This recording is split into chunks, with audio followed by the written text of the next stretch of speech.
Ce qu'on a bakao ezalakake ezala batu mususu mon cher animé na ye atika musala nzambe akoma conseil spirituel ya chef de l'état conseil spirituel ya mboso conseil spirituel ya bahati na tunyo loko moko tant yo se ndimo na politicien aux assurés ont maîtrisé vie spirituelle na ye aujourd'hui grande partie ya ba mouvement philosophique aux hommes même battu na pouvoir les amis ça la maïkari la rose croix et la franc-maçonnerie. Maintenant, nakawana soko ko détecter que muto yo zo mibenga conseil spirituel na ye aza muto aza ba mouvement philosophique wana quelle sera ta réaction?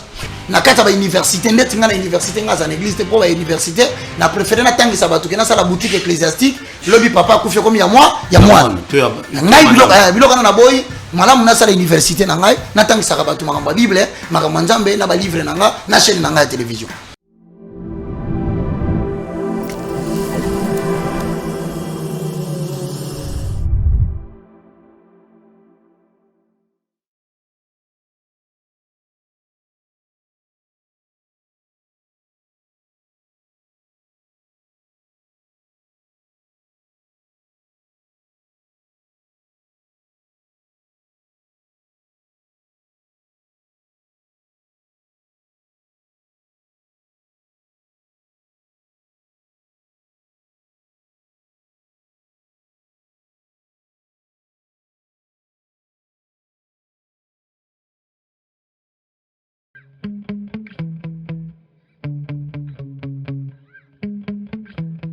Balata bakosa.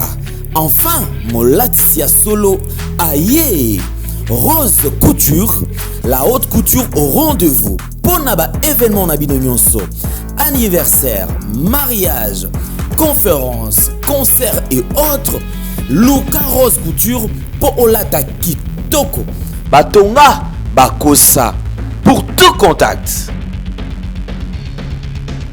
Papa, maman, bana, pona biso nyonso tout, babetela oli solote, Luka Rose Couture, po olata kitoko, ba voitité.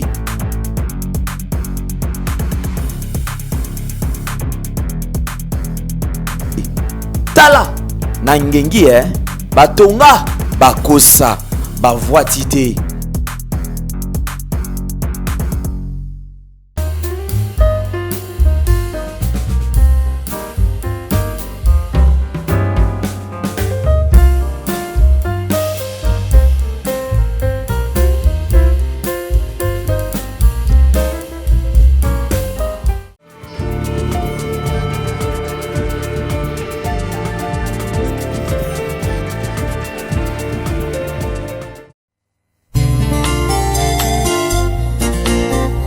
Merci Jésus-Christ, l'abattoir d'amour.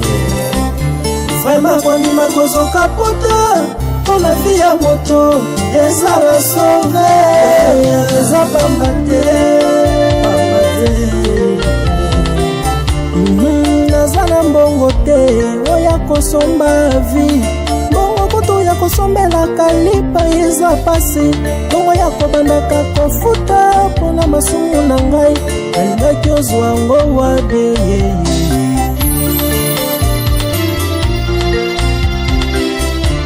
Ngabeza na mbongo te oya kosomba vi Mbongo kutu ya kosalela provision kotia na ndako pasi Kongo ya kobandaka kofuta pona masumu na ngai alingaki ozwa ngo wabe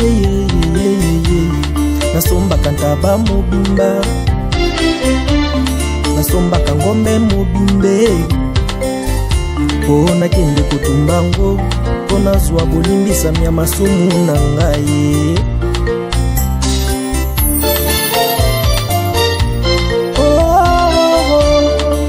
Po na masumu na ngai nda yo kufaki Po nazwa bolimbisa minda yo kufaki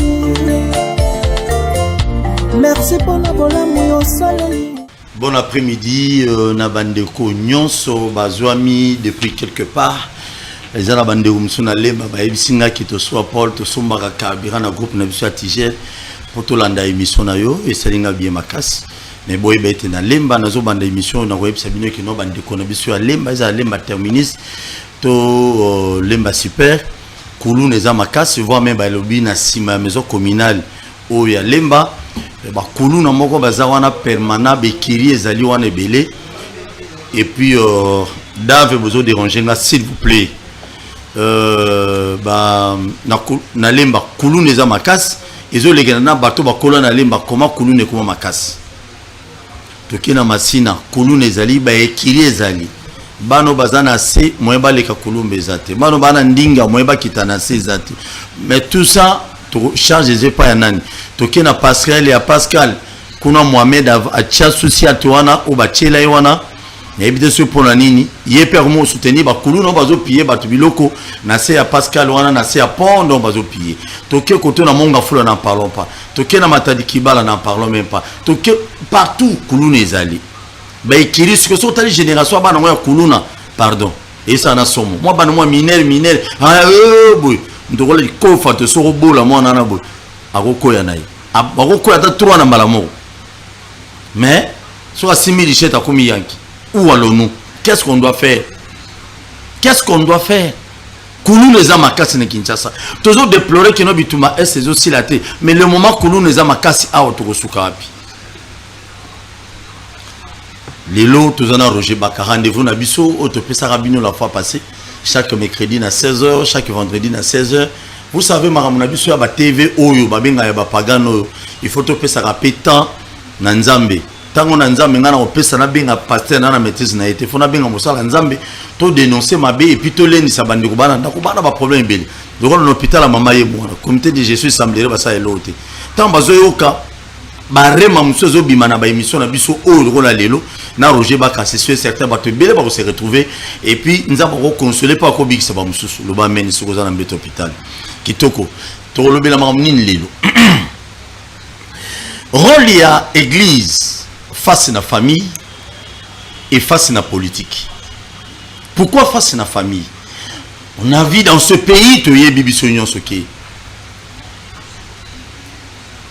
Bah tu es belé et belé et belé, tout le monde a ba phaseur, les ba kouma kulu no ba mususu. Suite il y a ba prophétie ya ma bé ou epola, il y a ba prophète mususu. Papa s'est remarié, maman ba kabwana papa. Du coup, ma petite prophétie, moi, on a zandoki, a commis na balabala. Et ça, l'église nous sous, otoyoki, na habité sur à solo. Na ok. Ba parane ba kufa, mais on dirait, ba on est bâti en église, ba c'est un mon amour, ba bombier quelque part. N'a yoki, tolu, katoyeb. Na l'église nous sous, ba zote abisso, qui n'ont pas mende comme ça en famille, ba zabandoki. Donc, il faudra moi si bana na yo, ba zo sambela, na religion, na ton église, on a ba on est ba santo. Ya on tolobi, to beta bilo koranan. Face à le rôle de l'église face à la politique nandeni. Boyebi na moment ya ba campagne je crois Roger Bartolova qui on la fois parce que si je ne suis lelo au moins la candidat moi qui l'église a pesi ba kiti a pesi ba boya pesi ba boya. Mais je me pose des questions quand l'église soutient le politicien qui détruit ce pays, qui pille l'argent du pays, on a détourné ma millions chaque jour. Et le même politicien qui pille, qui détourne, il y a l'église, il y a un micro, ou il alléluia, amen. Zamal, il y a ça donne l'église. Ah, quelqu'un qui pille l'argent de l'État. Nous devons piller. Il mange pour lui, pour sa femme, pour ses concubines seules. Il ne pense pas pour le peuple congolais. L'église to yambie to pese kiti a lobby aye pas la kibino ake libela a zonga sujouti. Voilà mam to lo balilo. Tala nda se retrouver nda ose. Brazzaville bola biloko to bola biloko lelo. To bola biloko na Roger Bak. Boni. Bonjour, merci beaucoup Paul Tosoua. Qui me ça? Ah oui, depuis le matin et BBC journée. Ben, nous on avait un rendez-vous avec tous les Quinois. Je le salue, tous les Quinois, je vous salue. Tous ceux qui sont à Brazzaville, je vous salue. Nebo qui pour la lobby. Le rôle de l'église face aux structures politiques. Et puis le rôle de l'église par rapport à la famille. Alors, que l'Éternel Dieu vous bénisse. Veuillez trouver, toujours à travers cette émission, une édification pour pouvoir positionner les uns et les autres. Paul Tosoua. Merci beaucoup Roger Baka. Merci. Ah, Talamutona. oh émission na bango ba pesa ba verset biblique te boy belé mo piko ba verset biblique o je ba pesa hey ya zo papier na stylo comment autour de la politique boutique lelo facha vanda calme batu nyonso ba politicien ba vanda calme dave soko za wande ko sala bien makasi pas batu rebelete mutuno ali bosu rôle ni église il faut ezala na yango face na baye politique ya mboka na biso bon, politiciens en général. C'est-à-dire que nous disons quelle est la relation qui existe entre église ou na kati ya mboka na ba structure politique na kati ya mboka oyo yazali relation na bango ezani nini na que directement sans perdre le temps ça pourrait être très édifiant et pour les Congolais et pour le pays le Brazzaville en Arabie directement et aussi d'abord en Arabie sur internet. Paul, la première des choses et ça la bataille bosso baza ko insister que ce qui na kati ya mboka boza la structure politique où ils ont servir population té. Je donne l'exemple. Dans un gouvernement, pouvoir exécutif, législatif, parlement na Sénat. Président kuna pe azali en tant qu'institution mboka. Ba cours et tribunaux et pour la justice. Et comme à la période moko batu ba comme ko remarquer le kola nzembu na yo ozo yemba. O na yo kaka ngo chaque fois baka. La générique. Ah. Beta bino. Ba député to vota ki bazo salarien, bazo salarien. Bazo salarien. So population à se rendre compte que au lieu gouvernement établi dans mboka na ye et servir bango ba komi corrompu dans tsholoba. Non seulement ba komi corrompu, seulement le bela bango ba bakisi dose mususu. Ba komi oppressant. Ça dit monsieur okota kacho. Mais c'est okangama. So salaire te na soili balobi batakufunga. Ermo soko raté ba soili ko ina baluba papa baji bakukwata. Ba bakukwata. Bakukwata. Bakukuma mfimbo. Ba otuta mfimbo. Ya bakanti. Mais tabilo si on a kawana et c'est la première catégorie balobi na kawana il faut passer dans un téléma bagange l'autorité politique pourquoi balo bandengwana parce qu'il y a 2 Chroniques chapitre 20 ba oui sûr que ezana ba roi au temps ba sala ki mabe ba prophète ba ki ko telemela bango bagange li bango mais n'oubliez pas c'était la théocratie est un régime de pouvoir par lequel Dieu établit les autorités politiques et exige que la population leur soit soumise car toute autorité vient de Dieu. Quand il bosse en Gouane, quand il balé, Bamoussou balobité, église est la structure politique. Église est la structure, mon entité spirituelle. Et puis, balobami église est au milieu du village. Ah, or église est au milieu du village. Pour entrer, chika panalouebo, sortir mina katika tuana. Au combien d'églises à Chikap? Ok. So que na Mujimai, ou bien que na Lubumbashi, au Kiti na rompe qui est la balanda, au Telami wana pour na golf. Oh l'église au milieu du village. Et combien à Mujimai? Toi Lubumbashi. L'église ne peut pas être au milieu du village. L'église est à côté de la vérité. C'est-à-dire que l'église attend la vérité. Dans un cas, Bamsou Balobi, l'église est une entité spirituelle. Bazo argument mon corps. Donner à César ce qui est à César. À Dieu ce qui est à Dieu. Donc, église, beaucoup dans ma politique, dans ces cas-là, quelle est l'attitude que nous recommande la Bible? N'a pas de défendre. Attitude d'Aliboso, lorsqu'il était question, hier soir, c'est la prière sacerdotale, alors, dans Jean chapitre 17, le verset 16. Ils ne sont pas du monde. Moi aussi, je ne suis pas du monde. Donc, il y a ce zobo, il y a tout ça, que biso to appartient na régime la politique ya mboka mozo diriger biso. L'église, tout en étant dans un état, est une structure qui ne dépend pas na ba régime politique ya mboka wana. Ne Jésus alobaki na kei. Jean 18 à 36 ba otanga na ndako. Alors mon royaume n'est pas de ce monde. Si on voit le royaume nzambe c'est mon kilioté. Donc biso to qui peut mamba mon kilioté. Mais nzala bat boyoka mona c'est na mokili. Nous les bêtes, comme ils n'ont pas besoin. ozindaka na mbula ndenge betaki boye Kingabo. naleki Bana limité. naleki na bandala na chibangu entre pont na okoma na bloc parti nyonso ezindi maito etondi biso tokomoleka na bande moko mais balobi mon royaume n'est pas le royaume de ce monde. Est-ce que bourgmestre na bandala lokola église esambelaka na yango kipa makambo te bakolobela ete c'est une question nazokoba Ok.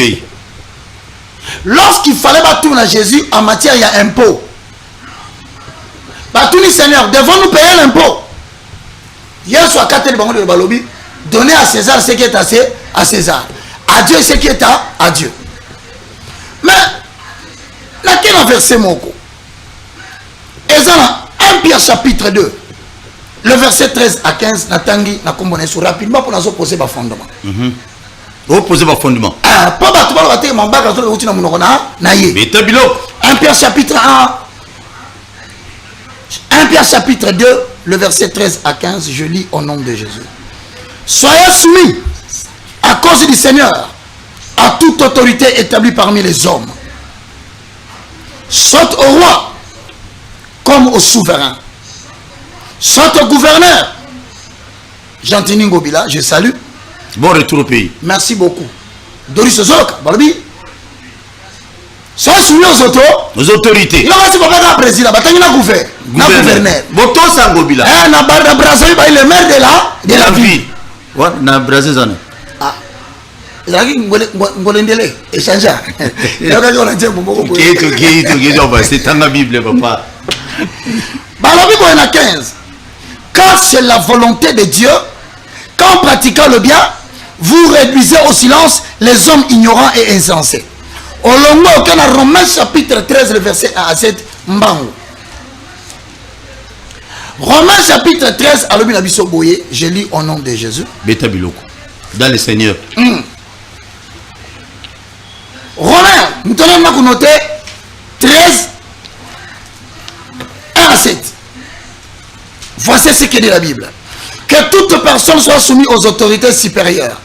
Car il n'y a point d'autorité qui ne vienne pas de Dieu. Et les autorités qui existent ont été instituées par Dieu. C'est pourquoi celui qui s'oppose à l'autorité résiste à l'ordre que Dieu a établi. Et ceux qui résistent attireront la condamnation sur eux-mêmes. Ce n'est pas pour une bonne action, mais c'est pour une mauvaise que les magistrats sont à redouter. Veux-tu ne pas craindre l'autorité? Fais le bien et tu auras son approbation. Ce que l'on va verser au yo, tu n'as pas comme qu'on va boyer. Tu comme un naïf. Bandimi. Bandimi ba comme naïf. Nandeni. Ba comme ba bon à rien.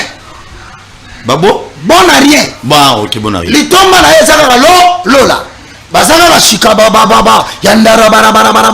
Mais la ndala malam. Ba yanda baba solo baona abimi banda karibirema. Emati. Si on ose se plaindre pourquoi? Parce que ça mouti yalo. Agnati. Quelle révélation. Oh lipa emati. Après ça faut que le shinda baba on somba lipa. Oh pas on comme na quoi? Pistolet comme 300. Bato monsieur se babi pas quand tu m'emati. Oh non pas que tu m'appelles ma. Emati. Bato comment tu as crédit? Il y a crédit. Il y a un crédit mais ça va fidèle aux autres. Aux on te biloko bandi au matin au fait le paiement. Emati. Beta biloko. Si quand on tourne awa, faut t'en expliquer bat. Rôle ya église eza nini. Premier cas. Eza na bato ba estimer que ceux qui va moni que gouvernement comme oppressant na bakisi corrompu. Au lieu de servir population, à quoi qu'on outrager pour population. Bon, remarquez sur mon à lobby lelo vendredi. Samedi na ton abungi. Oh. Mais mon tour les gars lobby a condamné qui m'a pouvoir. Accueillir. Enlever. Lobby va ça, va assassiner. Église comme vous remarquez sur quoi bani ba kan église munoko. Dans ces cas-là, yokanga bien. Beta biloko. Ezala qui na pays moko comme on a yango Cuba. Président Nabango a comment se comporter mabe. Fidel Castro a eu un groupe évangélique. Alors Nabango n'a renversé le pouvoir oyo. Parce que besoin de la peuple. Donc une rébellion, régime quoi ya, n'a ko libérer bino na outrage bazo salabino. Peuple de l'Élohim faites attention.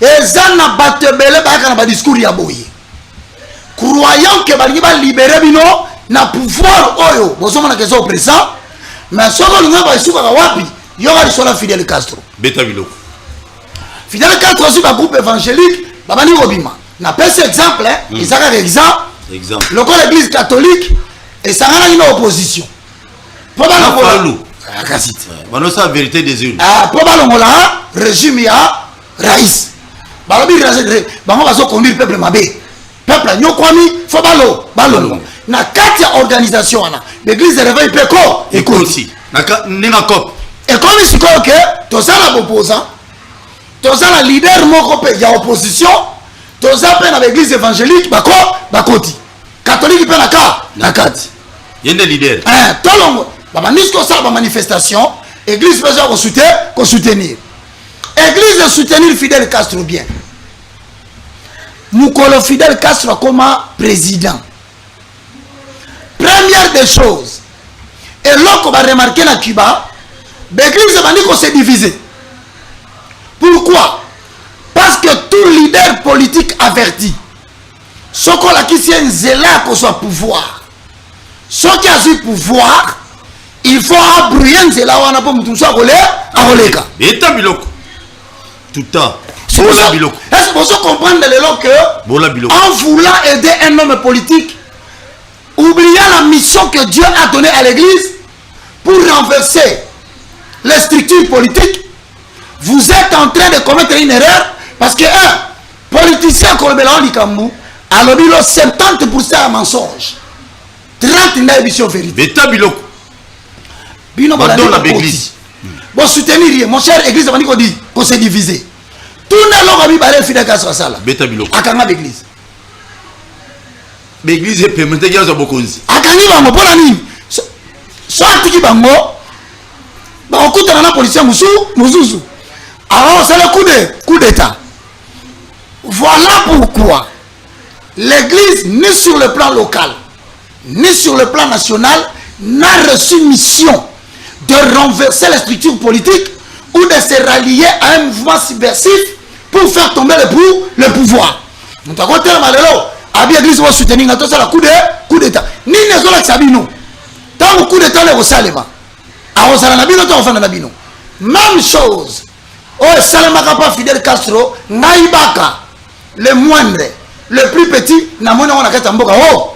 Beta biloko. Église catholique est soutenir l'opposant. L'opposant va continuer à pouvoir régime à Kalelo et Longwe. Kabila Kei. Et là quoi Liboson a remarqué.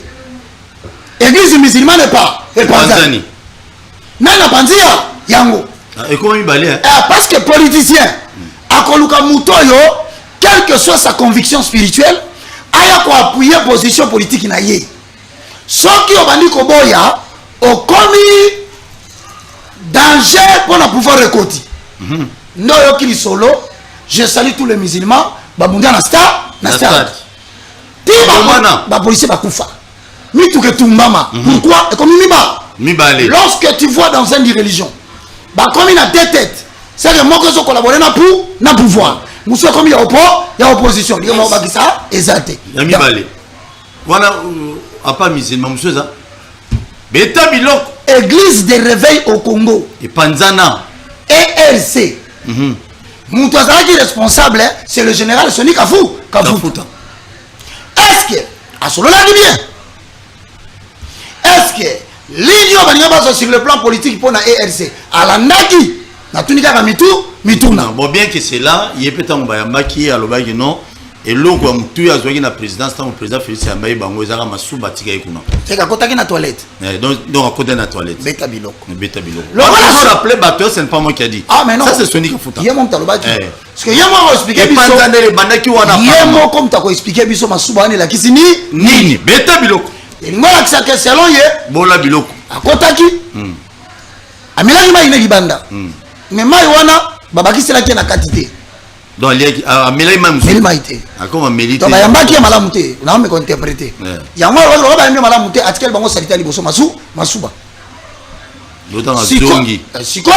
Et lui on va que bon solo bien dit. Faut qu'on y ait baka kangali kambo. à toute autorité politique qui peut s'élever dans le pays. Si tu es un pasteur élevé en dignité, on ne va pas te la lokumu na yo. Ko partisan na batona te au point où bando mono lokola au côté parti politique na ye, to plateforme na ye. Pasteur solo la président, solo la mboso, solo la bahati, solo la ministre. Ko ya na na ye te. Ba cadeau na ye.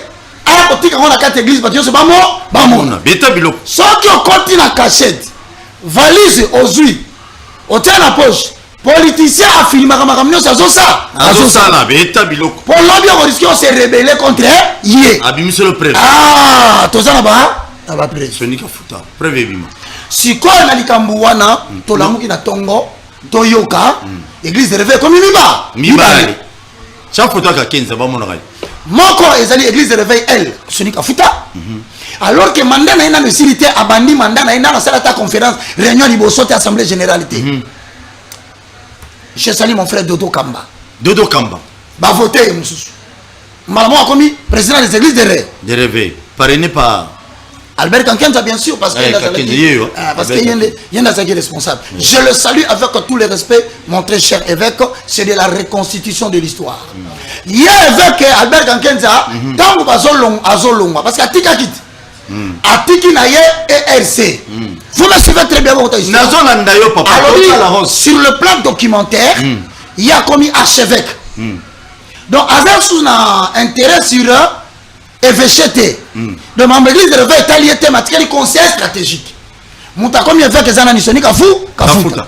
Or, RC, elles allaient obligés, elles allaient comment on appelle ça en bon français? C'est une plateforme qui est l'interface vis-à-vis de l'État. C'est-à-dire, ce qu'on appelle comme église de réveil, nous avons représenté l'église de réveil par l'État, c'est le président des églises de réveil. Qui se nomme Dodo Kamba aujourd'hui. Aujourd'hui, c'est lui. Ce qui fait que l'église de Panzani n'a pas je te rassure, ce coup politique, ce coup politique, et même le pasteur on a eu ce awa, bazo samba, bana ba procès. Ba samba. Division et côté dans le sakanate. Les gens n'ont pas là, bah bandima sonika futa, bah yo kanakate na bo bandima dodo. Je le salue, je ne fais que relater la vérité de l'histoire. Ma serviteur est ba yo kanati. Ba ote biso nini nzambi. Na yo que comment na procès condamnation ko zala ba musuka ko baka show.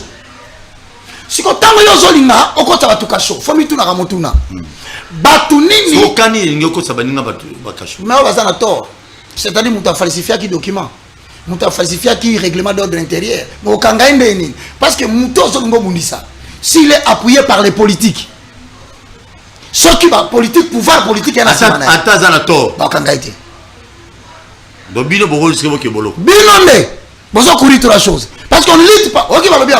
Celui qui résiste à l'autorité établie, c'est prêt à se lui présenter dans la condamnation. Bah, quoi le problème, il y a qu'à là.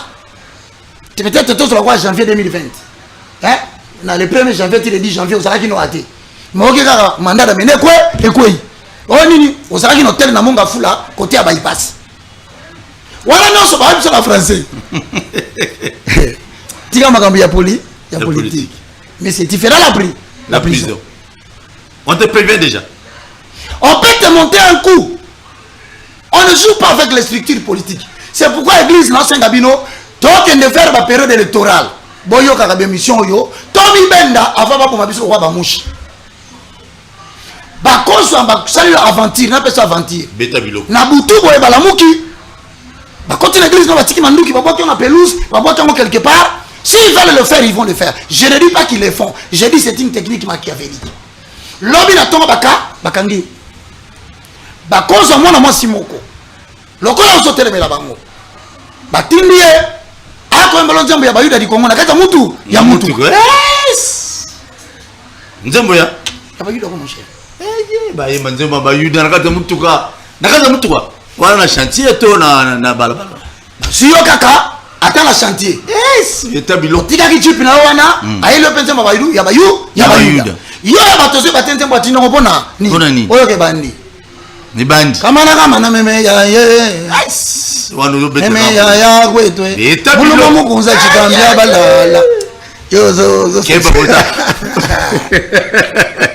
beta biloko lobi sikoyo bakamaki image wana ezala solo ezala solo te bamiso na réseau so faut bakangiso muno il faut faire attention avec les structures politiques Torako c'est la chadari makompam. Ouais, yoka et comme yono pasteur ona bagangaki or que pasteur abatu bakataki kaka mutu basuki na msoto lokwe za robiste babambia longi wana lobi au sambo na société, c'est-à-dire mais acha inde mabayuda mais il faut éviter de lutter.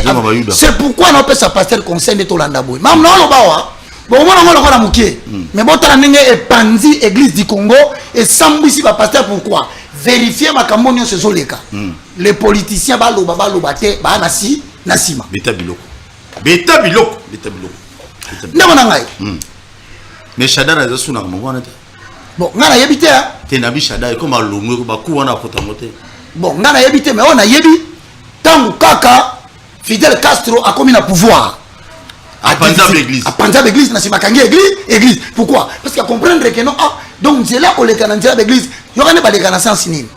L'église au Congo représente sur le plan protestant et pentecôtiste 80% de la population congolaise elle est chrétienne. Donc l'homme politique cherche la popularité. Or si tu veux avoir la popularité, il faut cibler l'église. Les églises. C'est la raison pour laquelle au monde a de réveil. Oui, parce que babi que le pasteur on a besoin de recherche, il y a don, il y a des legs et puis il y a des documents. OK. Bah sur la facilité, babi to passe bino mikanda beaucoup au félé. Bino ngai. Oui, pour ça mais vous savez, il faut l'église, mais attention, hein. Vous savez que vous pouvez payer $50,000 pour avoir ces documents. Hein. Mais tu l'as eu gratuitement. Mais tu t'es donné gratuitement. Hein. Et bien là, moi, je te demande une seule chose. Il faut dire à ta base. On n'a pas bien l'église, c'est l'église. L'église, c'est comme il va. Si on vous connaît pas, c'est une mission touchée. Et t'as biloko. Le biloko, on a brasé dans la terre. Oh, papa, il y a un moment, on a brasé vite l'église, c'est Vandaki. Kimia. Une bonne autorité politique, on a biloko, on va la gérer. Pas maîtriser l'opinion nationale. Il y a des bosses télévision, il y a mis la structure, il y a la religion. Remarquez dans le coup d'état dans ce rata, il est dans le pasteur. C'est-à-dire le pasteur va faire la révolution dans le coup. Ok, le pasteur, moi, je vais faire RTNT. On l'a dit, il pasteur. Oh, Moussa Saruniga, pasteur. Oh, souvent le Congo, pasteur. On dit pourquoi? Et comment à un moment où le pasteur a commis un succès belé? Avant de maîtriser le succès, on est politique. Avant de comprendre que on va s'en sabattre dans le stade qu'on a triomphal.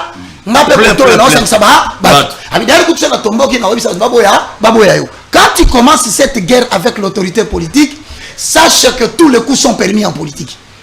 Traitons le la postérité, traiter un opposant pour politique. Éviter opposant à tant à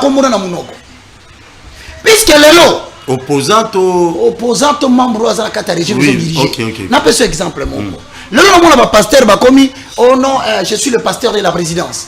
Je suis le pasteur de ceci. Vous savez que El Mobutu Azalakao, Azaki ben pasteur bano sora na bango via Honoré Ngwanda. Et ça va pasteur ba kutana na Mobutu ba pesa bango pe mbongo ba zebele na mboko pour la fongola l'église pour ralentir la rapidité de la démocratie. Et ça là qui était pour la tubabika. Et ça là qui kaka technique politique pour ralentir la démocratisation RDC. Si quoi Mobutu Alongwe, il faut bien me suivre. Très bien. À côté de service à renseignement, à détecter ma mission sur ça là. À Obenga au première fois, au locoton église. Tant que tu travailles avec nous comme tu as travaillé avec l'autre, ou au salaire pour Nakana. Yona Lolando Boy, Kobimozo Bimawana.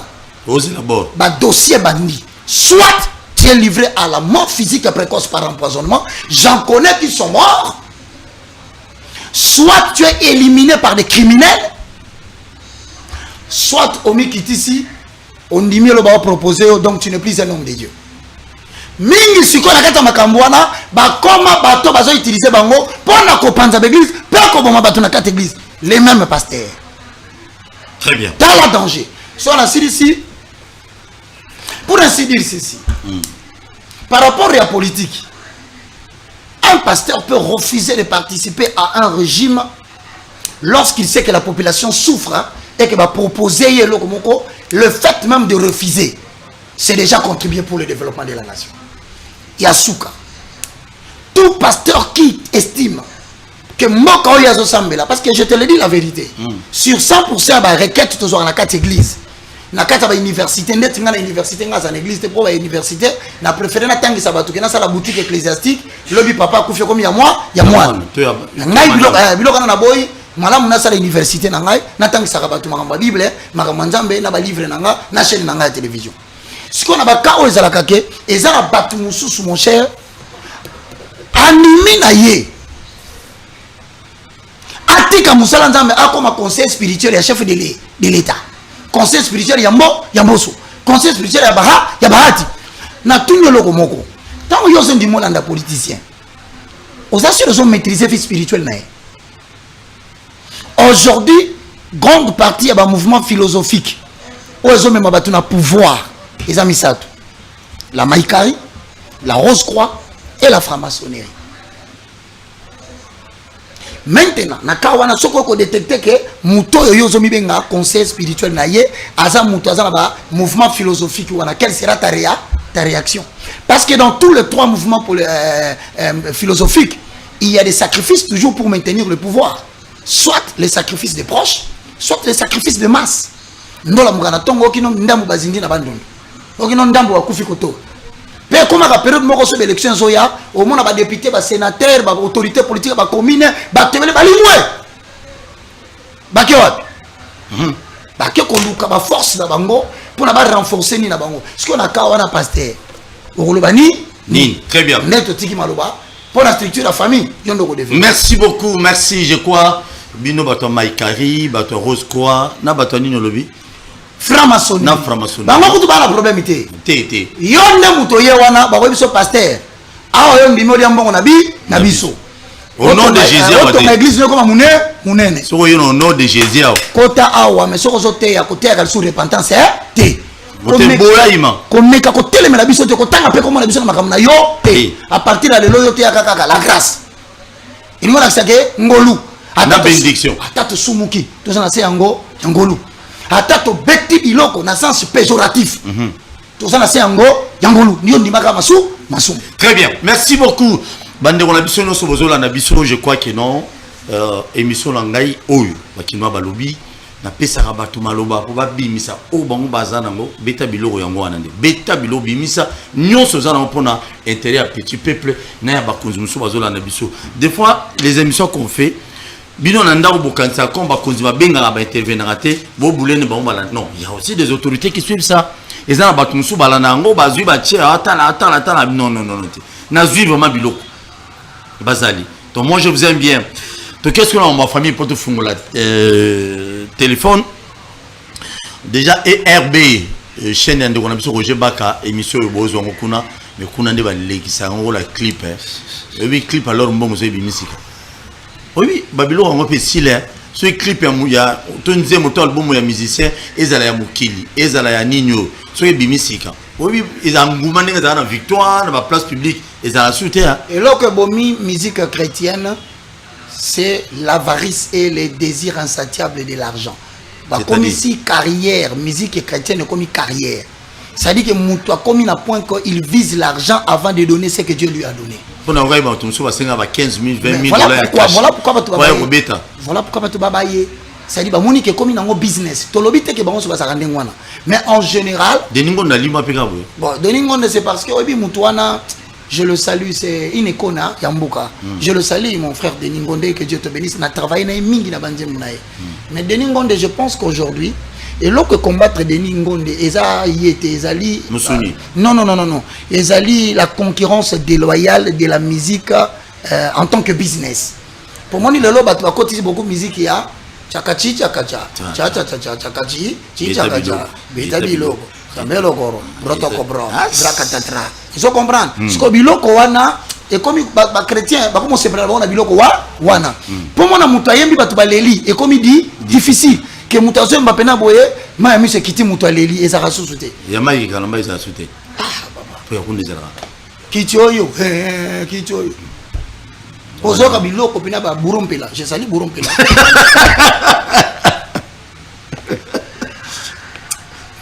Tout ça, l'émission bien, mon bébé. Papa, yo, le bitolo dans mon église. Si au moins dans la 4 églises, basu petit moko bo drumer. Mais on a drumer on a sorti malamu.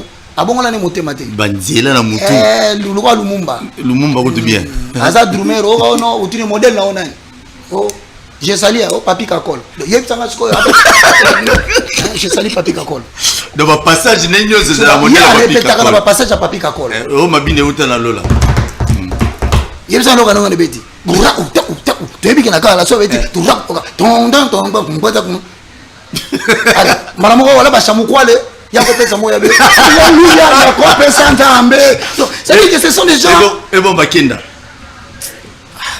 ouais ngaina ouais batona wana bakasani na problème na bango bakenda pe problème toi na devoir ya kozongi sa valeur église parce que l'autorité politique moi je te l'ai dit ba respecta kalisu ba pasteur te muto contredire ngana likambwana azati non mais bakenda tijemu tijemu bakenda wa ma ngai na nze mona sepela yemba eloko na ko boya pa na ye style ya musique comme nango ya Seben ya robinisa ka batu ça je suis pas d'accord ye mon père robina pe makaster te na sepela ezaka yepe bakenda te au moins excuse-moi je vais dire la vérité Robert Bilok même je salue mon frère Patrice Ngoyi Musoko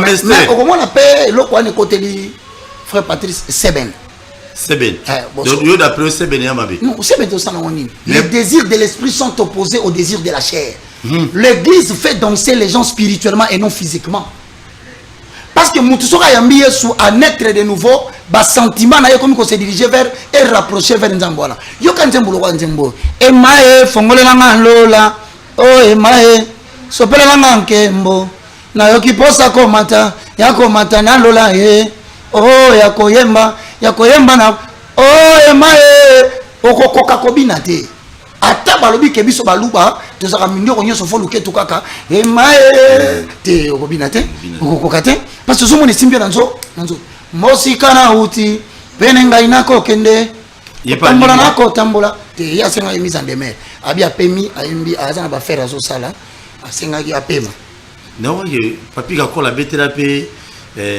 na balum susu et non le problème c'est que to comme un point où ba doit sur la culture du sacralité ce qu'on a Exode 24 Exode 25 la construction à tabernacle balobi que la lumière naturelle n'entre pas dans le tabernacle car le tabernacle est éclairé par le chandelier de l'intérieur et nous là qui sake makamwa nzambe quelle que soit ta capacité au contribuer à l'édification corps de Christ si auparavant Romains 19 au sala yango to yamba soute lokola mokonzi pe mobigizi mozomo na mutu ake ko sala album na kati ya studio batu ba betele simanyo so ba misia wenge yaso yemba kaka personne ba bébé très bien merci beaucoup je suis très fier Yawoyam évangéliste Roger Baka. Deuxième partie émission Oyo. Ezali rôle et église face à la famille. Pasteur Roger Baka, les loyo. Toyoka, Tomona, ba faux prophète. Bolimi sanata na loba mingi bazana ngaba. Mingi bazana ba bumbu, na ba makala ba faux pasteur. Ezana mo bazana ponde na iba komona ngoti. Omoni bypass. Soko zwi ngo kota na matete. Pasteur na beto biloko parce que zo bala basi nyonso baza kota ba matete kuna ki senso obenga bango kosa bango ozo biloko omoni soko koti o viré o l'équipe pont OK matete na droite on avance muke église moeza wana bachaka batolo jo wana za ba professeur okuta tasolo na lo komo église na lelo oyo les enfants dans la rue lelo ba kuluna ba fazer ba komi ebele. C'est suite aussi bino église vous allez n'a pas la responsabilité parce que rôle na bino apparemment ils mingi ndia au sangisa kolendi sa kubongo le sabatumité ma grâce et à saint na nzela saint esprit mais ce n'est plus le cas de prophétie et c'est tout ce monde a divorcé vous avez des bureau tout le monde moi na nyonso ndoki beta biloko. Merci beaucoup. Leur église a une émission. On a bref pour te faire la téléphone. Au moment où dans Matthieu chapitre 28 verset 18 à 19 par lobby. La première mission de l'église, c'est de faire des disciples qui suivent Jésus-Christ de Nazareth, qui prêchent ce que Jésus a prêché et qui posent des actes que Jésus a posés. On a des disciples. Mais deuxième rôle à l'église en tant que structure sociale, c'est que l'église a comme une responsabilité vis-à-vis à Batman au sein de la 4 église. Ce qu'on a mukanda 1 Timothée au chapitre 5, na verset 4. Obandi na 1 ozokita na bandi expliquer batu malembe pour wana mwaito umila ezate 1 Timothée 5:3 yoka honore les veuves qui sont véritablement veuves. 4. Si une veuve a des enfants ou des petits-enfants, qu'ils apprennent avant tout à exercer la piété envers leur propre famille et à rendre à leurs parents ce qu'ils ont reçu d'eux, car cela est agréable à Dieu. Donc, église soko sangisi batwandi sambela. On remarque que les veuve moko azana kati église. Ana bana. Boye bisa bana na ye. Oleba komaka Jésus Christ alléluia totinda moto excès à kotinda moto tala température ndenge matina Kinshasa moye comme ko bana ndenge mususu tozo ko kopema te. Boma ye tinda ebeta à tout geste compte. Balobi awa si vous êtes une vraie église. Bote ya bana o bazana kati église na bino. Baba ndako honorer ba maman na bango ba kufela ba papa. Honorer les parents. Or contrairement à cela to vivre ni na Kinshasa. Église ils ont véhiculé la haine. Église à l'élo. Ils ont église de réveil. Ils ont véhiculé haine. Maman na zando noki. Ce qui le yo. Ozo bongate na TV notre soir. On remarque 20 000 c'est bloqué qui joue la patrie. 20 000 c'est bloqué. Bloqué qui. Il dit ah ouais. C'est ça qui ndoki. 20 000 c'est bloqué. Voilà. Papa Nabino a l'union avancé. Quelle prophétie. Relation zanine entre papa na 20 000 ya machine. Akonga pe papa kufa. Okiso na sima ngo moko apesa prophétie na braza. Na memi to sola zo sa maman moko maman ndongo zo souffrir boye. Papa na bino ne mutakangi yo. Nde na lo bano boye photo mo na itolo bilaye ba vérité nyonso fati a libérer yo. Papa wana akufa ça fait 2 ans. Papa kufa. Nganzambe. La responsabilité de l'église, la mission de l'église n'est pas seulement de faire de toutes les nations les disciples, mais de prendre soin de vœux. Or, les lois dans le combat spirituel mal enseigné, dans la délivrance mal enseignée, Ephésiens 11, 12, nous n'avons pas à lutter contre la chair et le sang. Ennemi na yo cause la papa na binoté, maman na binoté. Comment va comme que ceux qui ont botate maman na yo ndakanga ko botana yo. Vous savez, il y a des choses qu'on dit dans ces pays et ce bandi ba landela batona batebele ba okangama pour diffamation. Parce que comment maman roki yo lelo lobitanga zo bota yo, il avait la possibilité de vendre la yo. Tout temps il pouvait facilement te tuer parce que ça arrive. Vous comprenez le quoi. Et puis à garder pendant 9 mois mais qui ça on l'a imité. Non seulement 9 mois avec le solo, je connais une maman aboti moi na pasi à côté comme kala na pétrole pour moi na cola. Mais il est arrivé que Mukolomoko à sala kerera la lipongi pétrole sopani et zui bougie. Mote peli nanda kunde na pétrole solo, maman elle pouvait s'enfuir. A réussir comme na pongi mais tant comme libanda akanisi mwana. Akanisi oh Yesu, zabiloko. Tout ça na koti ka mwana nanga te maman na koti nanda ku c'est des choses vraies a koti ake amoni moto zopela azu mwana a fini ke na kata bilamba amitiki libanda donc yatiki libanda moto tango kwei et tumbie maboko nyonso wabiso maboko tumba minenge kangama mais est-ce que tu peux imaginer que mwana na mwasi akola azwa mobali ana mbongo alobi na ye akende atike na ndako ba komi na kwa ndako na bango mama na bango zo bimana maboko wana boye ndenga zika abenge na kombo na ye alobi na Steffi abeti mama kara Steffi aleki mutaki na tunye mais maman na bengi yo alobi na ye non na ebiete parce que on lui a dit maman la bango za ina misala mabe apelisa la moto na ndako pa boma mwana par des petits prophètes de l'opportunité en Zéla. L'église doit unir. L'église ne doit pas diviser la famille. L'église ne doit pas diviser le mari avec sa femme. Or, dans ce qui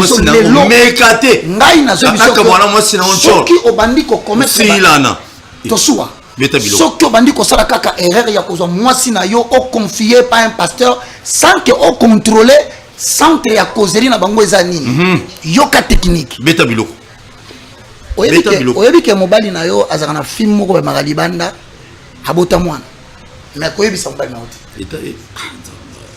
parce que so koyebi si a comprendre que ngam na lo na lobi moi ça telemi ake abengi papa bi papa nazomona yo de prochainement ozo ezala élevé okoma mutu munene na mboka mais mutu akotelo poison okufa zamba zo beza mwasi na yo a se met doute parce autorité politique alobi ah moi si on a bandi na yeba ndakala quand même nazaki mobola kaka lelo ndako teka ngai na kufa bo ayabi se papa kotia tembete atikani na 3 mois à quoi agir pingana parce que imaginer que papa yé alali na 2 heures du matin abisi moi si la muka tala biloko nyonso na zanango banda ko mituka pone loko yoli olingi zwa yango na pesa yo lobi no sala mikanda okende na imina tikala ngamoko moi si à l'élite na tongo na salinini papa il y a des hommes qui ont violé les femmes d'autrui par les histoires de délivrance et de combats spirituels et les familles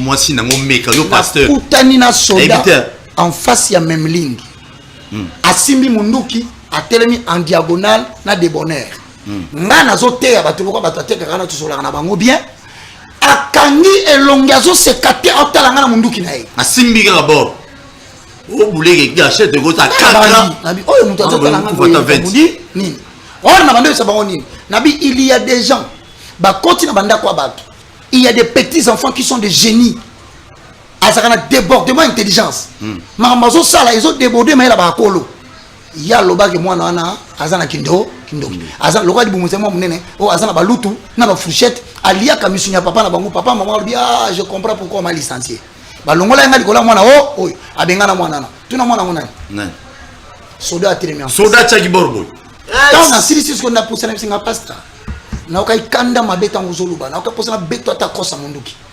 Mais les Cambodges, combien de soldats nous avons aujourd'hui parce qu'on a dit que dans les familles, ils étaient des sorciers. Parce que les pasteurs ont dit. Combien de femmes, après avoir réussi à chasser une femme de la maison, a commis deuxième femme, a louki na ba technique nyonso, a diabolisé bana maman akenda, baza bando, bandoki. C'est pour te dire. Moi, cannabis, photo ça l'effort. Toyeba. Rôle de l'église par rapport à la famille Zani ni or lelo te ko chité wana poto fonga la téléphone ba twana besoin bing ya zelo zo benga yo faux pasteur ozona otanga message église oyo zo sala ba aventure na mboko za la kati ya 2 Pierre chapitre 2 le verset 2 à 3 yoka plusieurs les suivront dans leur dérèglement surtout ba maman azo sambal nege non papa tela biso image ya pasteur le kuta wana oya bon aya le kuta ka kate bamusu ba koza la bango ya bien te oya pétrole wana papa santa te wana sa oya pétrole na ya ni ilisa bango okay beta biloko beta ozomuna aza mutu moko azo bisa batuno moi j'ai beaucoup de membres et loka liboso ka sakana kana batuza nini na ba kilite be ebele yango soka mama zo ba papa yo bino mibali bozala kabwe bozala très intelligent boni osala ka intelligence maka manza meza intelligence te maka manza meza intelligence te et comme buzoba donc boye na kati église papa yé a fongoli voiture atala boye ba memi pasteur na kiti boye prophète allez bando kanga professeur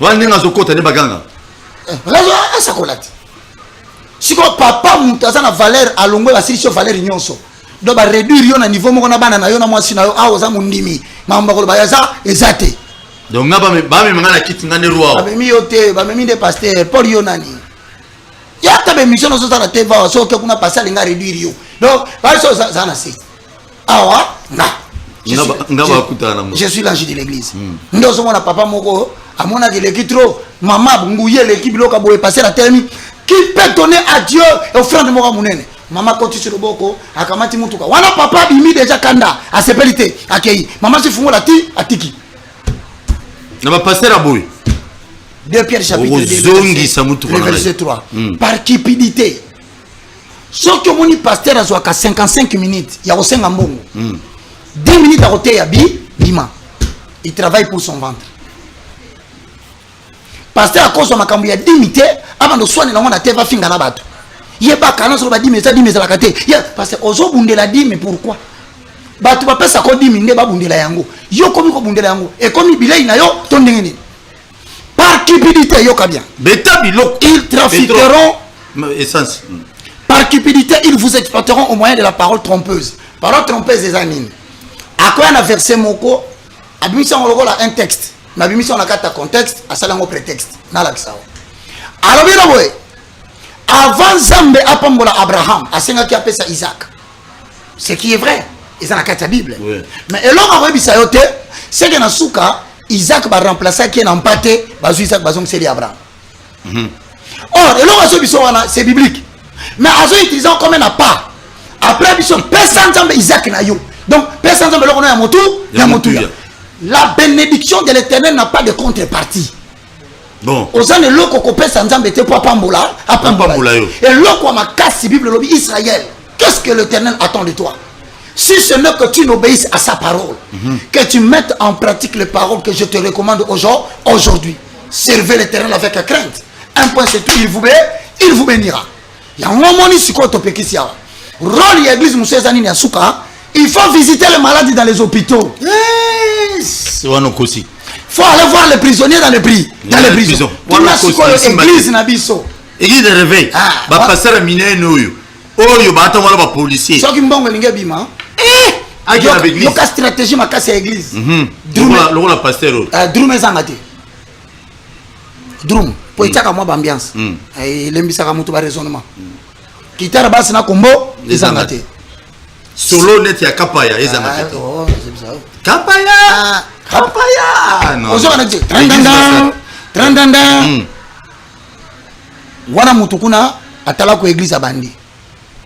Yoke lokoyo. Wana nde. Wana bengi petit na ngai Victon. Basa na frère moko za église wana. Yende danser na. Abandi na sote soro boko. Te bazora mutu abayuda.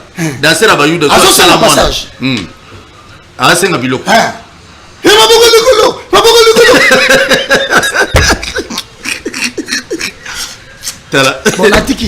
Merci beaucoup téléphone fongami benga pesa magantina yo. Tolobeli ma mibale.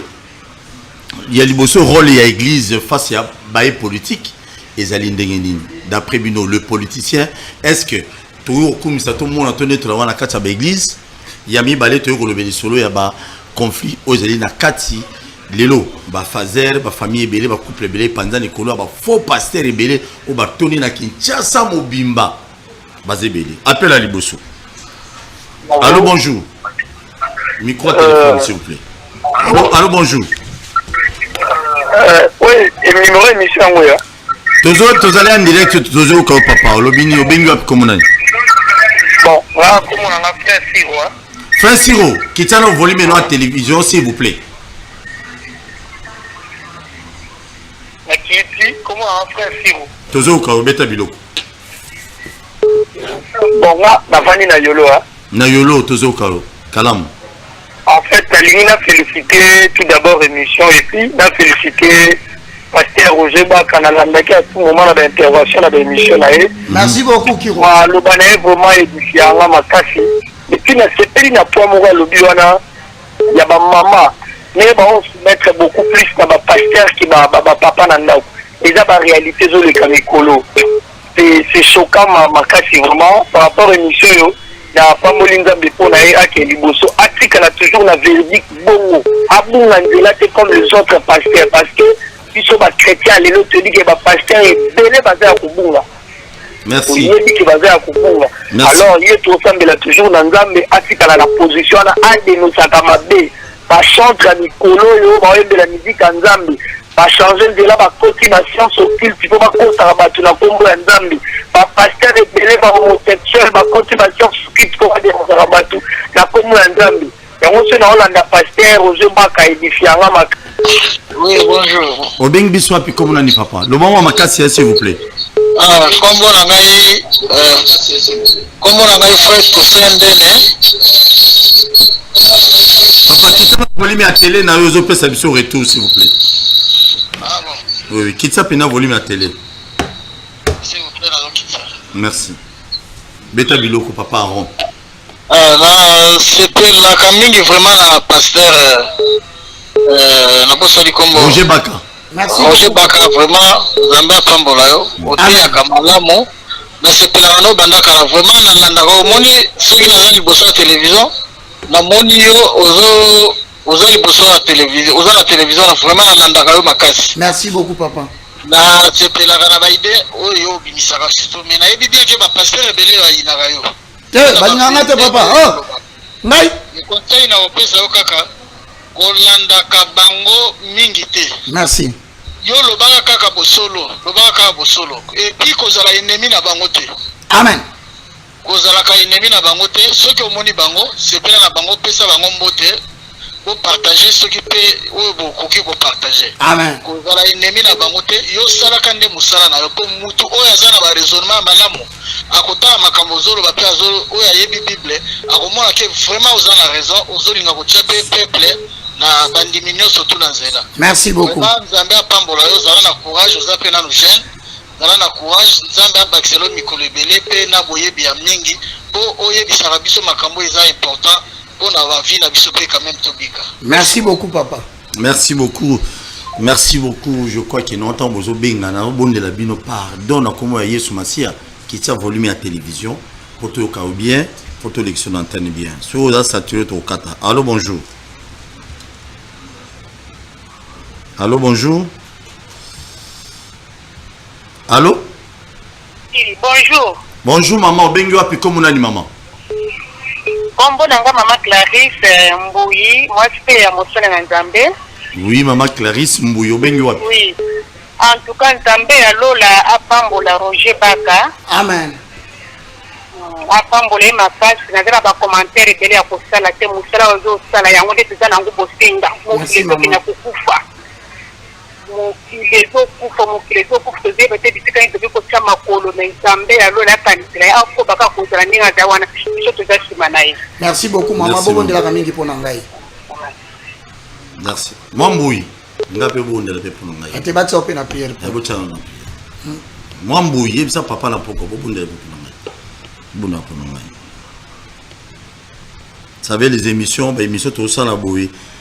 Bah chroniqueur on soit émission politique et roba lingela ngabula ah il y a petit côté na biso peut-être mon nom bah j'étais na banda priez pour moi sans cesse mon salaire salaire makasi je te confirme mon on a émission yo ati bon bonde là braza bonde là bon générata 2 jours par semaine ah et bon ça mabe allô bonjour oui bonjour o bengi biso api comme on a ndeko ouais bonsoir mabengi ouais comment on a frère Moïse. Frère Moïse. Oui. Oui, frère Moïse. Toujours quand on est qu'on a obéi au lobby on est. Bino depuis Lemba. Oui, na Lemba. Koulou les amakasi kuna ba yebisi biso. Vraiment ya makasi ya osakana te. Ah bon. Toujours que nos frères na ngai Roger Bakambote en tout cas comment na linakaimi. Merci mon frère. Papa, continuez ndenge ozo sala. Et à quitter le volume à télé, s'il vous plaît, pour tout sur la bien Moïse. Ok, d'accord. Toujours au cas. Beta Biloko. En tout cas, papa, papa, tu vas pas me la mingi, Roger Baka. Paul Toussou, on a fait la pamboli au nan. Ah, mais. Ah non, ça bien Moïse. Va tenir sur la pamboli. Beta Biloko. Vraiment, nous avons flatté ceux qui n'ont pas ni frère Roger. Donc, attends, pendant qu'on s'appelle ceux qui n'ont pas ni, il faut na yokaye. Malo balo baka. Non, en tout cas, tu vas pas m'bolaye. Amen. Merci beaucoup Moïse. Tout le monde a un pasteur Moussou. Rien que les tambours de l'inaïe, ils ont découragé Moussou. Tout ça aligné à l'église, à d'autres la démarche à pasteur, les tambours de la bango. Ils ont dérangé ma frère Moussou, ma sœur Moussou dans l'église. Papa Roger, au monde on a kaboué et édifié à Kanga. Comment ça m'a pas mbolayo? Merci. Merci beaucoup Moïse. C'est ce que je disais la fois passée émission. En fait, émission Oyo. Bakino Balobi. Et à chaque mercredi, tu as Roger Baka na Wemsa télévision na 16h téléphone ouvert. Chaque vendredi tu as embarqué pesu na 16h. Tu déborder pour moi makamanza mais tu peux ça mangolo. Pour la politique tu peux ça excédent 20 minutes mais OP na Wemsa tu déborder moi chaque vendredi. Et puis, il y a sur la chaîne ERB, kuna ndeleka en boucle kuna politique ezate zaka mateya na mateya mais na boule moko obi to ko sala kisi bisu mbale Paul to ko sala biloko obi bisu mi bale ngala banda to ko sala église ya winge yo parti ni lozo nga bon na bi matin interprète traducteur obi ne zabu na bano singa na ngambongo te mabonta bon ngala te yo interpréter boso so frende ye bon so frende ye wala to so la prête. Allô, bonjour. Oui, bonjour. Obengi Bishop, comment allez-vous?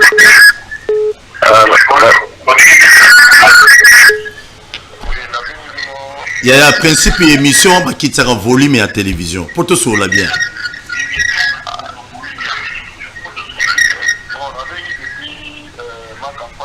Merci. Toujours Karo. Galima. Oui. Oui. Roger, félicitations. Merci. Pas journaliste, sur l'émission a dit nos 5 sur 5. Merci. Mais le problème est que les hommes païens basés na kati ya église. Pasteur on a nion sur les pasteurs païens. Basés na vrai pasteur. Donc ce sont des païens à l'église. Alors, et là on a tout la pasteur Roger Baka. Qu'est-ce qu'il faut faire pour avoir une vraie délivrance? Une vraie? Olobi? Qu'est-ce faut-il faire pour avoir? Qu'est-ce qu'il faut faire pour avoir une très bonne délivrance? Délivrance à ma lampe, on va s'en aller pour nos oeufs. Merci. Merci. Aux autres, on va se faire. Merci beaucoup. Ah, beta biloko. Ah, beta moi. On va délivrance à une beta biloko. Ah, Moïse.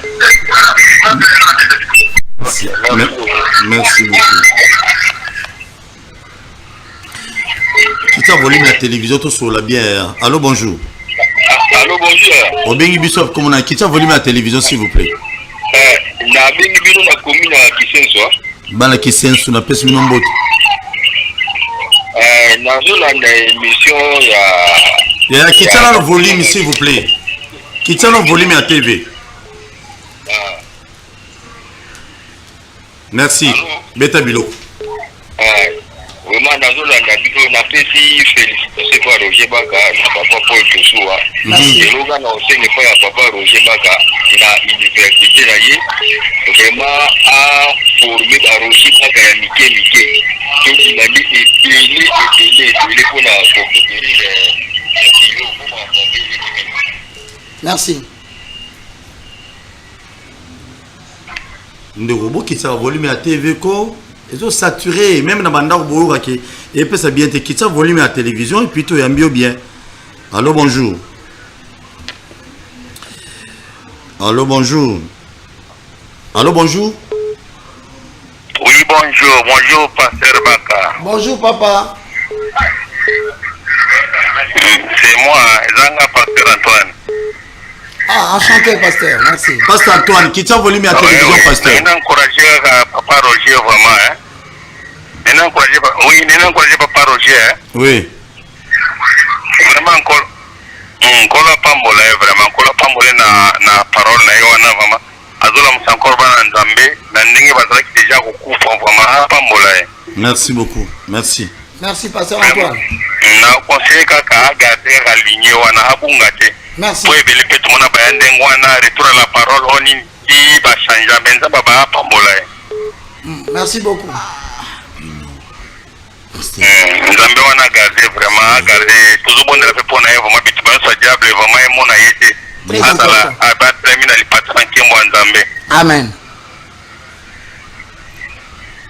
Pasteur. Pasteur. Allô, bien, mon cher, pasteur Antoine. Pasteur Antoine Alobi, au nom de tout le monde, bongo bayana, retour à la parole. Je vous assure que ces paroles les ont ici en retour. Ah, retour à la parole, parole les ont ici en retour. Ah, c'est parce que le loco est ensemble aux hôtels, il faut que. Nzema bayuda. Biso de l'Obarabo en français, que celui qui veut mouvoir le monde se meuve lui-même. La chose la plus difficile dans l'évangile, ce n'est pas de prêcher la foi, mais c'est de vivre la foi. Alors pour vivre la foi, il ne faut pas perdre la vie de prière. Ça dit, toi, sans tout mais toi, respecter le principe, le Saint-Esprit va nous aider. Bonsoir. Bonsoir, papa Bengu Apiko Monani. Émission, la Bengu a passé à limiter Ingaba émission wana neza direct. Toujours au papa beta biloko. Eza direct. Tozali en direct beta biloko papa, beta biloko, beta biloko. Loba direct. Dans le bien. Oui. Prophète Roger Baka na sepela mamuna yé. As évangéliste à prophétité. Na sepela na mateya na yé. Nyonso na sepela ka. Mais Prophète. Sikoyo yo église za wapi po ngai pe na kutana to solola na yo. D'accord. merci. Merci beaucoup papa. Merci. Il y a toute une église. Parce que ce bandit va bâtir une église au Canada. Rétrocession.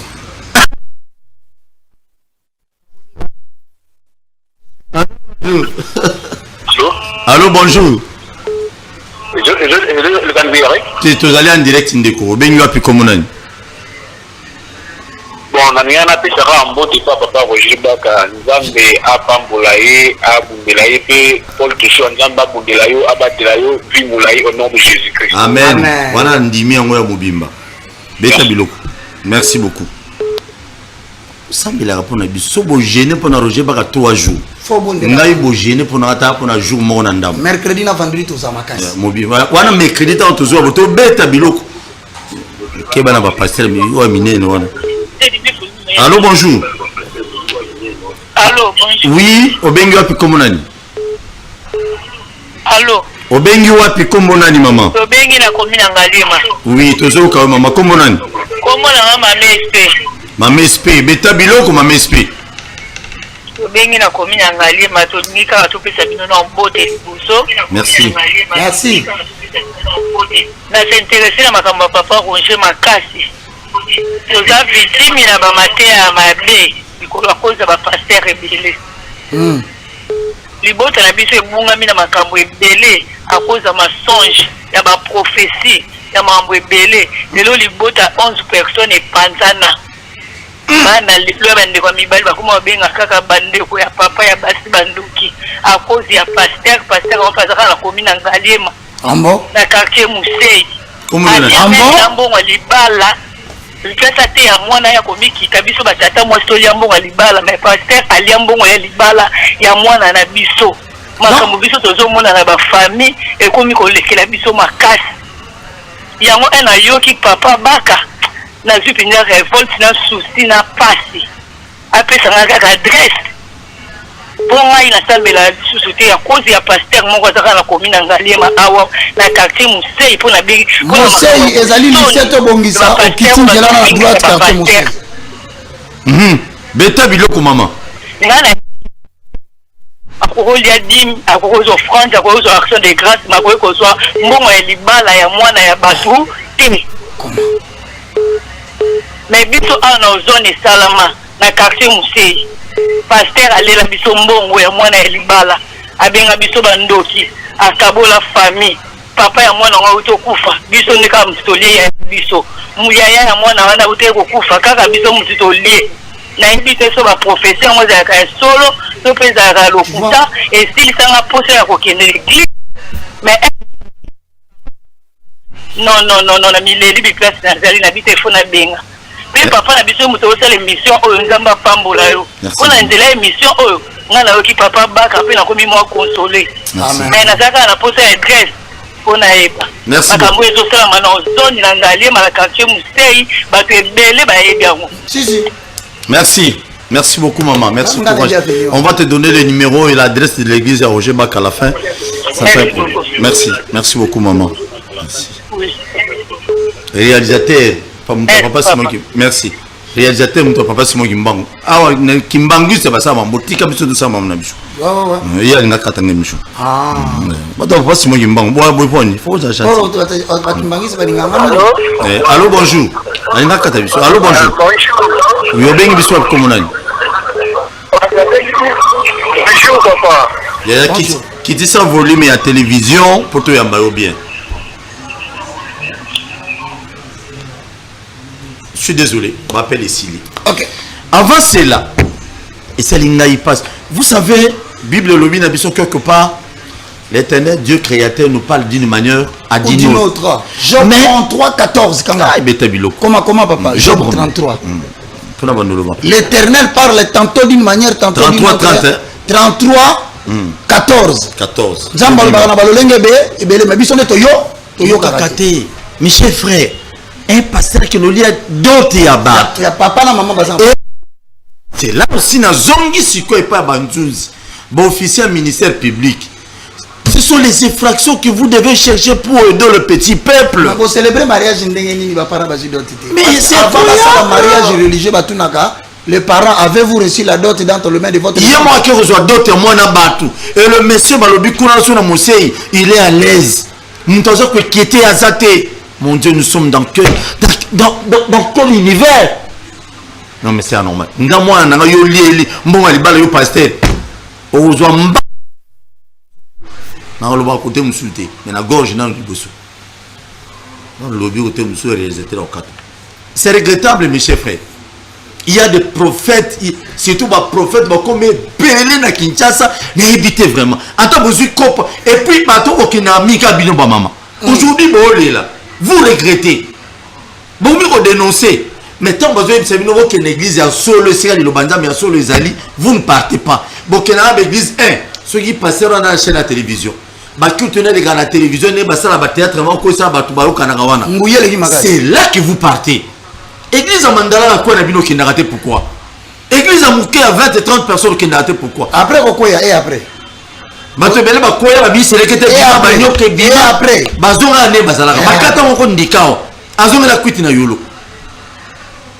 Tatu, akata mutu soki tatu, akati ndika. Akyo bala mwasi kuna na poto. Akati ndika kuna na yolo. Mutazongili kwiti na kwiti. Bino bolinga ba église, boyebi ezana Bible ba bien loko no se ngela raté on ndeteza orte. Muna mama boy. Ba politicien ba nyonga bino. Boke na ba église ba nyonga bino et a volo bino moko. Beta bilo wasuka. Bien, on va finir avec cette conclusion parce qu'il y a des gens qui peuvent se poser la question. Maintenant, bon, ça l'émission, Paul Tosoua, na Roger Bakabazo Lukanine. Mam Tozo Sala, et ça parce que le pasteur Amala Mounamboko Bazali. Mais tu commis trop infiltré par les faux, on ne doit plus se taire, tout ce qui va finir l'église, les lobby wana. Première référence qui vous donne la force de croire qu'on doit parler. Jude des Arnaud chapitre 8, verset 4. Paul Tosoua, on appelle ça 4 références dans la Cilicie. Rapidement, car il s'est glissé parmi vous certains hommes dont la condamnation est écrite depuis longtemps, des impies qui changent la grâce de notre Dieu en dérèglement et qui renient notre Seigneur seul le Maître Jésus-Christ. Bah quand il a 4 il y a le coup, comme des gens infiltrés. Au quelqu'un a mukanda kakajido qui a 11-14. Et le biboy, malheur à eux, car ils ont suivi la voie de Caïn. Ils se sont jetés pour un salaire dans l'égarement de Balaam. Ils se sont perdus par la révolte de Corée. Ce sont des écueils dans vos grappes, faisant impudemment bonne chair, se repaissant eux-mêmes. Ce sont des nuées sans eau, poussés par le vent, des arbres d'automne sans fruits, des foies morts, déracinés, des vagues furieuses de la mer, rejetant l'écume de leur impureté. 3. Jacques, au chapitre 1, le verset 27. Si quelqu'un croit être religieux et ne sait pas tenir sa langue en bride, très bien. Si quelqu'un croit être religieux sans tenir sa langue en bride, ce qui est la religion, mais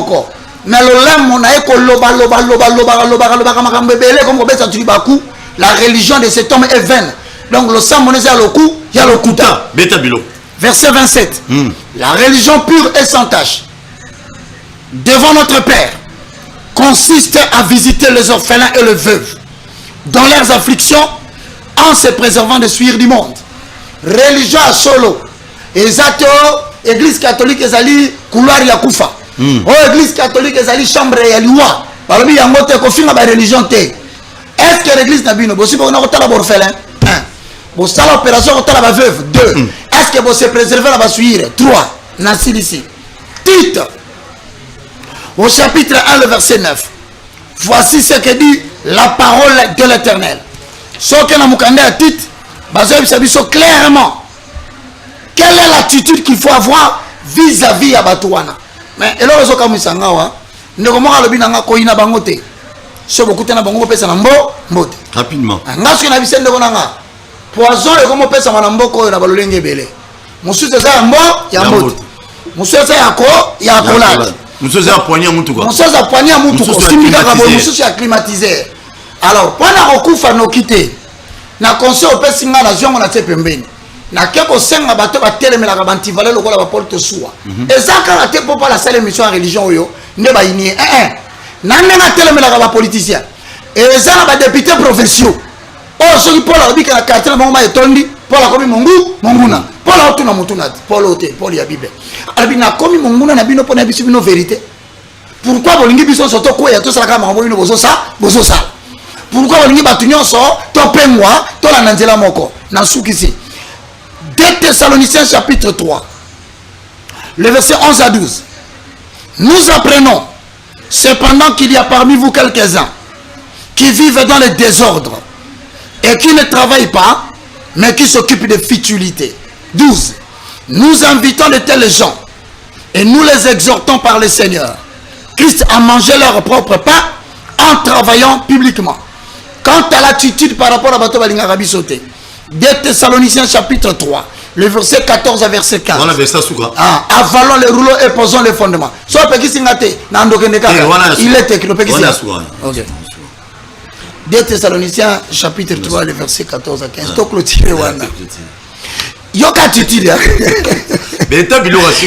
si quelqu'un, fut-il chantre de Dieu, fut-il prêtre, serviteur de Dieu, catholique ou de l'église de réveil, Babi, si quelqu'un, même orthodoxe, vous remarquez qu'il n'obéit pas, même à sa musulman, il n'obéit pas à la conduite qui est prescrite par rapport à cette lettre.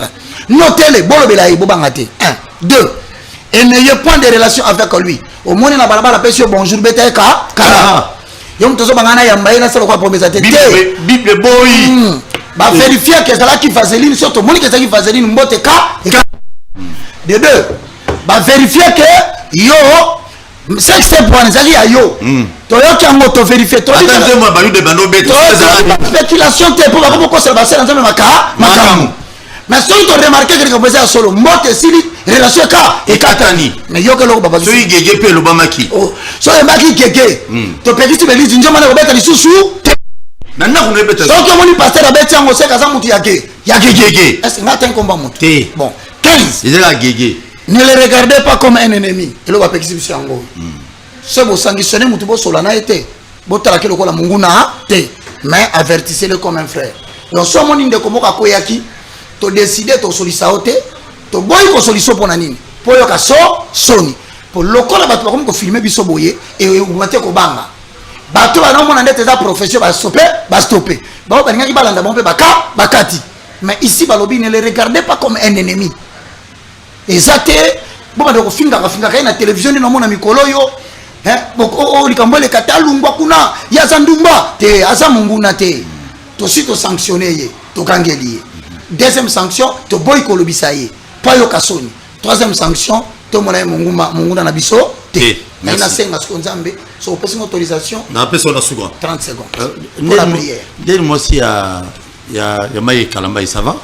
Peñe? Ouais. Au tu ko bima dernièrement bini na Fabrigas. Que le bina Fabrigas. Na moni yango na nini?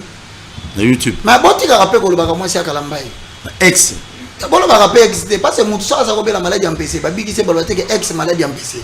Donc ça tout habit qui merci. Communiqué écologique tozali nango la famille Mbongo Mbalanda Muji Wan Makoko Mukuba et Mungando bazana douleur a annoncé liwa ya professeur Antoine Mbongo Kipanza au ya université à Kinshasa kufaki mardi le 5 avril 2022 matin les alliés organisés dans plateau des professeurs na Inikin na maison F 409 une dimension na kozala samedi ou le 16 avril 2020 à 13h juste na Kimberly Park wana les alliés communiqués écologiques au bâtiment de l'émission je crois lobby nde bakunda professeur surtout mingi ya université à Kinshasa ba soutenir to soit Paul mingi na émission oyo émission elle kaka de lundi à vendredi na Wemsa télévision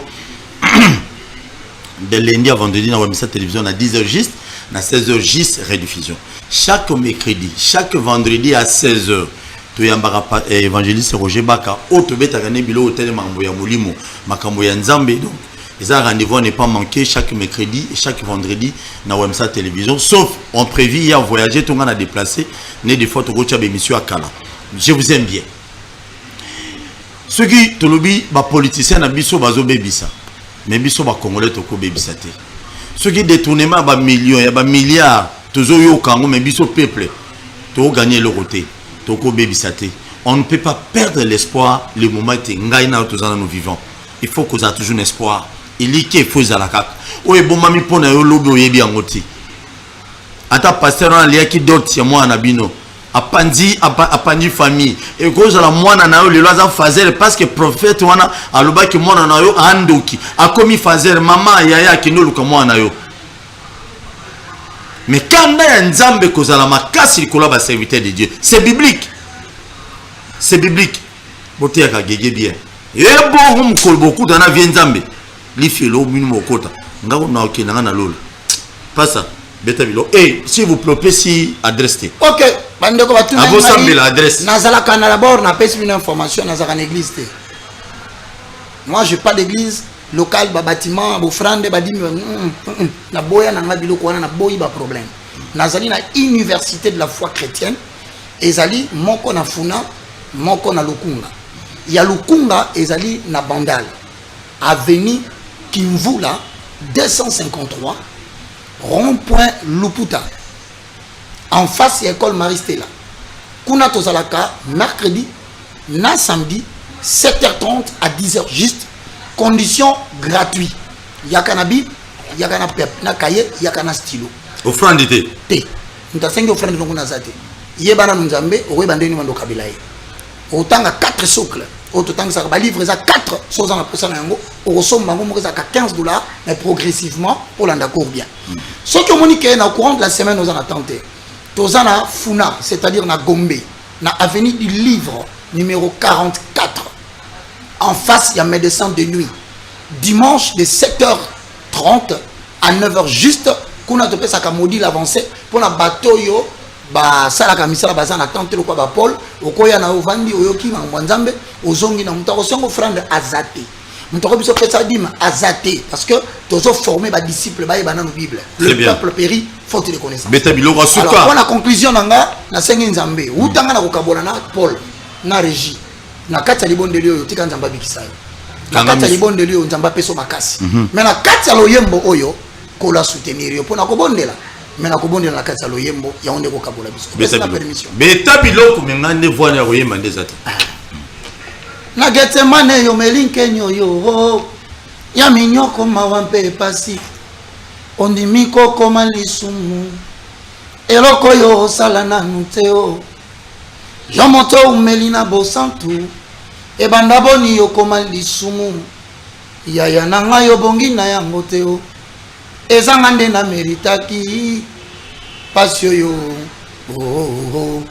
pasio yo nakanisi nzele kulusu yango po nini bato ebele boye o basangeli moto se moko asali bango nini ye tala mosusu akamati nsoyi ya ebele na monoko na ye o asopi yango se nelongi oyo ya mwana na mpate oya mesana koseka nalobi oya mesana kolimbisa yaya nanga yo bongi na yango teo ezanga nde na meritaki pasi oyo pasi oyo bolingo nde elongoli yo na lola yango nde ekitisi yo na nse kaka bolingo enyokoli yo boyero otiye mort au nom de l'amour yo longoli kazaka ya bokonzi olati elamba ya basali kaka bato yo lingaki mingi mabaluki babeti yo fimbo ekulusu kilo na mokongo ondimi lisumu ya liwa papa na ngai obongi na yango teo ezanga nde na meritaki sonyo yo okokufa te okobika tika ngolo ekotana ndako na yo epeso lipamboli me lipamboli ezwa forme ya bosenga ya motema na yo au nom de Jésus-Christ. Amen. Pour tout contact, plus 243 90 79 66 785. Donc na moko c'est 090 79 66 785. Na PC merci na chantre majeur Henri Papa. Au moins il a linga appelé bat. Merci beaucoup. Il y a moins de toi ça l'album. Ah oui. Album pour que tu le monde souvent. Ah merci beaucoup s'abonner massivement à la chaîne sur YouTube Bakino Balobi TV et puis la page sur Facebook. Je vous aime bien. À la prochaine. Mercredi, na vendredi, na Ojebak encore. Na Wemsa Télévision. Merci.